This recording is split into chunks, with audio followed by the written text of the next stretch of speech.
Bonjour tout le monde, bienvenue sur ma chaîne. Aujourd'hui je vous présente une recette de cheesecake au Oreo. C'est vraiment un pur délice. Alors surtout si vous êtes fan du biscuit Oreo, vous allez vraiment adorer cette recette. Donc si vous le souhaitez, vous pouvez passer aux ingrédients. Alors bien entendu, la base de cette recette, c'est bien sûr les biscuits Oreo, hein, comme ceci. Ensuite, il nous faut 100 g de beurre fondu. Ça, c'est pour faire notre base du dessous. Ensuite, pour la crème, il nous faudra 750 g de mascarpone, une brique, c'est-à-dire 200 ml de crème liquide, un verre de sucre. Mon verre mesure 200 ml pour info. Et ensuite 2 œufs, 2 cuillères à soupe de maïzena et une cuillère à soupe de farine. Et bien sûr du sucre vanillé. Là, moi, j'ai mon sucre vanillé que j'ai fait moi-même. C'est simple, vous mettez vos bâtonnets de gousse de vanille dans du sucre en poudre, dans un bocal, et le sucre va être imprégné des graines de vanille. Voilà, donc là j'utilise un paquet de biscuits Oreo. Je vais les mixer d'abord. Et ensuite je vais rajouter mon beurre fondu et je vais remixer encore une fois ensemble.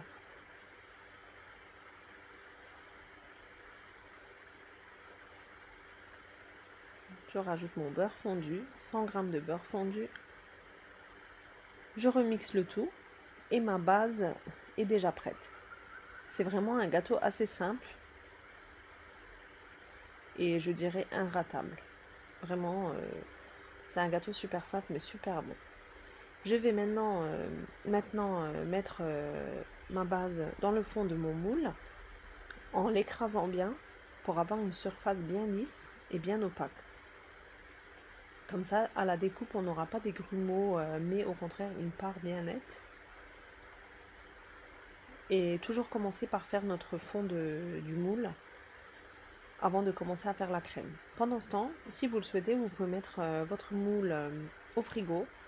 Là, je garde quelques biscuits pour l'intérieur. Donc, je les coupe grossièrement.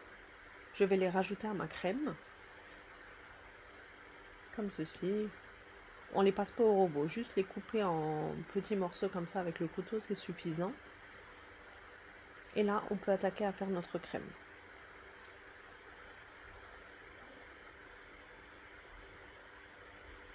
Donc pour cela, je rajoute mes 750 g de mascarpone.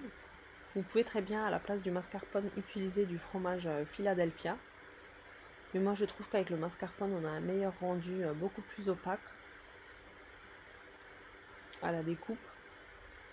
Je rajoute ma brique de crème liquide. Moi, j'utilise de la crème liquide entière. Comme ceci. Je rajoute mon sucre. Les œufs, c'est à rajouter en dernier. Donc, et un par un. Surtout pas les rajouter maintenant. Je rajoute une cuillère à café de mon sucre vanille que j'ai préparé moi-même. Mais vous pouvez très bien rajouter 1 à 2 sachets de sucre vanille. Tout dépend de l'intensité que vous aimez. Je vais mixer le tout, mais pas beaucoup. L'astuce pour avoir un joli cheesecake, c'est qu'il ne faut pas beaucoup les mixer. Ensuite, je rajoute ma farine et ma maïzena. Donc la farine, c'est une cuillère à soupe et la maïzena, c'est 2 cuillères à soupe. Je remixe le tout jusqu'à qu'on obtienne une texture assez homogène. Et ensuite, en dernier, je vais rajouter mes œufs un par un.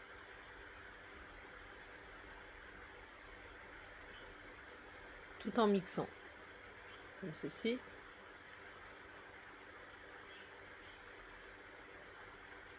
Et une fois qu'on rajoute les œufs, il ne faut pas mixer longtemps. Donc dès qu'ils sont bien imprégnés à la crème, on arrête de mixer. Et là, je vais rajouter mes biscuits que j'ai coupés grossièrement. Ça va apporter un croquant et un goût en plus. Je mélange le tout à la maryse. J'ai préchauffé mon four à 170 degrés ou 160. Si votre four chauffe beaucoup, vous pouvez très bien cuire à 160 degrés. Je vais tamiser, je vais envelopper mon moule de papier aluminium pour éviter que les côtés soient beaucoup trop dorés à la cuisson. Voilà. Je peux verser ma crème dans mon moule.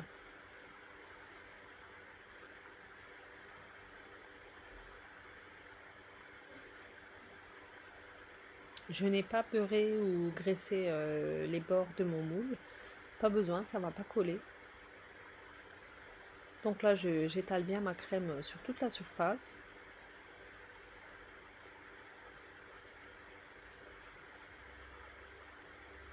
Et mon gâteau est prêt à aller au four, mon cheesecake du moins.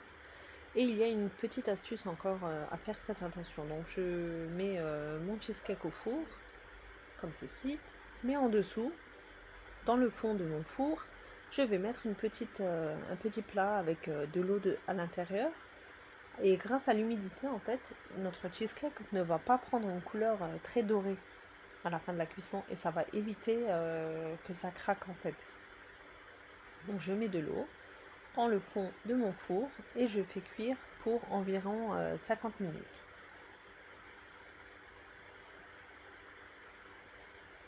Voilà, donc c'est prêt à cuire. Mon gâteau est prêt au bout de 50 minutes. Comme vous le voyez, il est encore légèrement liquide, mais n'ayez aucune crainte. Il a commencé à prendre une couleur légèrement. Donc là, j'arrête la cuisson, j'éteins mon four et je laisse mon cheesecake encore à peu près 30 minutes dans le four éteint. Voilà, et pendant que mon gâteau refroidit légèrement, je prépare la ganache que je vais mettre au-dessus. Pour cela, je fais chauffer ma crème liquide, une brique 200 ml, une crème liquide entière.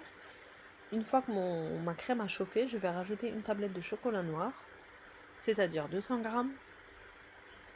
Vous pouvez très bien utiliser du chocolat au lait, c'est comme vous aimez.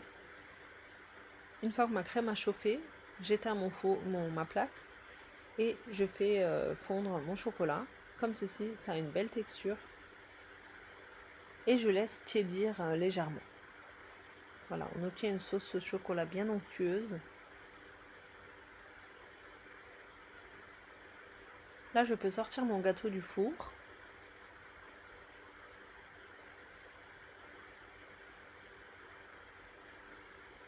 Et on peut passer à la déco. Donc, je mets ma sauce au chocolat sur le gâteau, qui a tiédi tous les deux. Donc, tous les deux sont tièdes, le chocolat et le gâteau.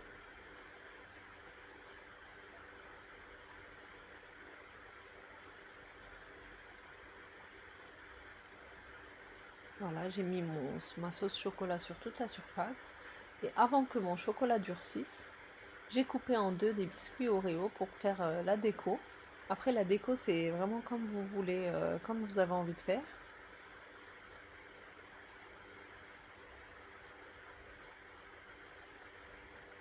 Comme ceci.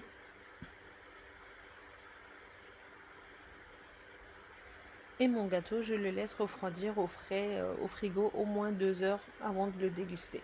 Donc l'idéal, bien entendu, dans tous les gâteaux à crème, c'est de le faire la veille. Mais si vous n'avez pas le temps, de le laisser au moins, je vous conseille au moins de le laisser au frigo 2 heures, voire 4 heures minimum. Voilà, donc là, on peut le démouler. Moi, je l'ai laissé 4 heures au frigo. Je l'ai démoulé le jour même. Et comme vous allez le voir, malgré que je ne l'ai pas laissé une nuit entière au frigo, il était super bon.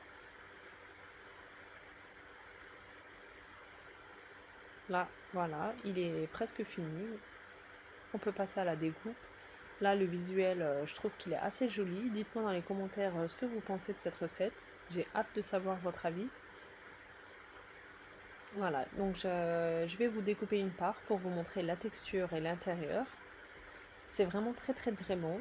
N'hésitez pas à reproduire cette recette chez vous aussi. Et si vous n'êtes toujours pas abonné à ma chaîne, n'hésitez pas à vous abonner ainsi qu'à activer la petite cloche. Comme ça vous aurez une notification dès que je publie des nouvelles recettes.